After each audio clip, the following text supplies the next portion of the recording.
হেই, কি অবস্থা সবার? দিস ইজ নাজমুল হাসান শুভ। আজ আমি চলে আসলাম মাদ্রাসায়। এখানে আমার বড় ভাই দুই ছেলে পড়ে, শাহরিয়ার নাজিম জয় এবং আরাফাত রহমান আবেগ। এই যে বড়টা হচ্ছে আরাফাত রহমান আবেগ এবং ছোটটা হচ্ছে শাহরিয়ার নাজিম জয়। আজ তারা আম পাড়া সবক দিবে, যে কারণে তারা আজ মালামাল সেজেছে। আর অন্যদিকে এই যে কোমলমতি জান্নাতি পাখিরা মনের আনন্দে খেলাধুলা করছে বিকেল বেলা। আর এদিকে আমার ভাতিজারা আম পাড়া সবক দিবে সেজন্য প্রস্তুত হচ্ছে।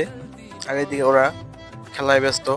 এখানে আসলে এমনি মনটা ভালো হয়ে যায়, কারণ এখানকার পরিবেশ, বাচ্চাদের খেলাধুলার যেই জায়গা খুব পর্যাপ্ত পরিমাণ আছে। এখানে আসলে মন ভালো হয়ে যায়। আজ আমি একটু বেশি খুশি, কারণ আমার দুই ভাতিজা আম পাড়া সবক দিবে, যে কারণে আমার এখানে আসা। এখন একটু পরে নামাজ শুরু হবে, নামাজের পরেই শুরু হবে আম পাড়ার সবক।